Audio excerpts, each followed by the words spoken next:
I walked from my village to Kapakapa, about 3 days walk, and I stowed away on the government ship that was doing the supplies in the coast. And I nearly got thrown overboard, but I pleaded that I was from the mountains and I couldn't swim. So I had a challenging beginning.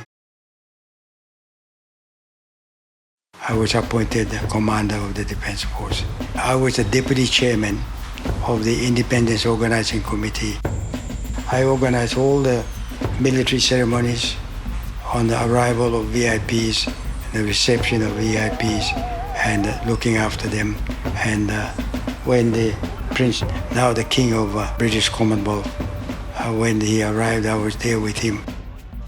I shall be able to take back many happy memories of a fascinating visit and of your very kind welcome. To cut the long story short, my village is in a very primitive area. The missionaries, when they came, they concentrated on educating the coastals.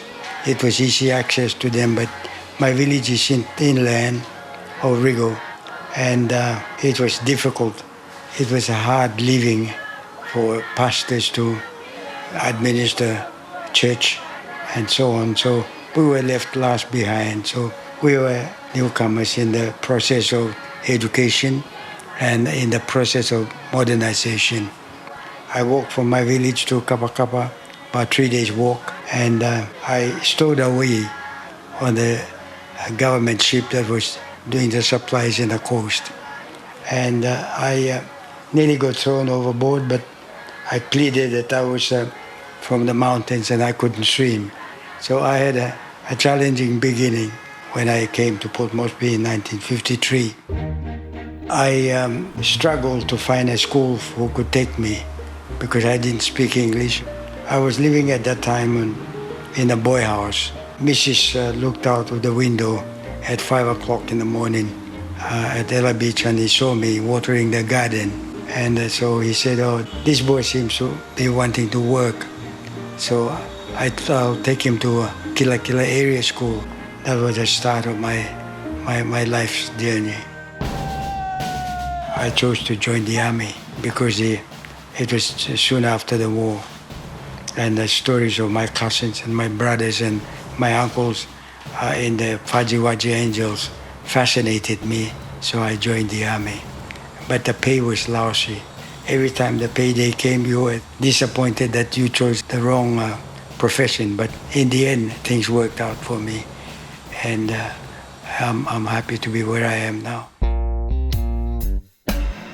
In the army, I was a specialist paratrooper, and sometime in formation of the independent government for PNG, we had to deal with Bougainville.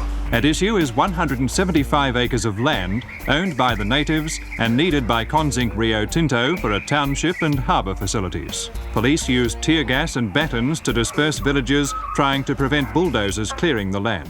Bougainvilleans have never wanted to be part of PNG.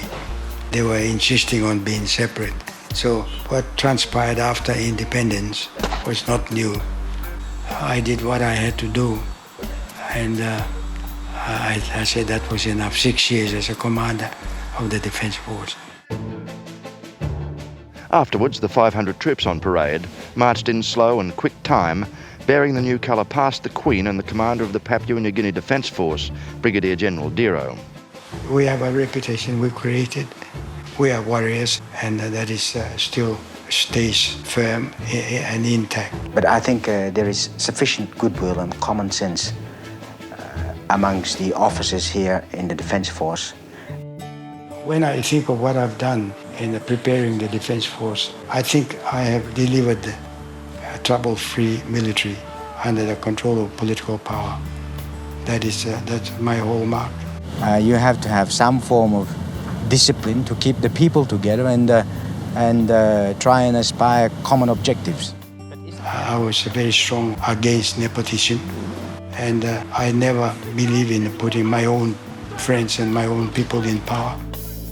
Any Rio soldier in my time marked up, I would punish him more than I would punish anybody else. because I wanted to make sure that people know that I don't follow one-talk system. We are very compassionate people, and I think the overseas people must not try and ridicule our customs and our tribes and our communities.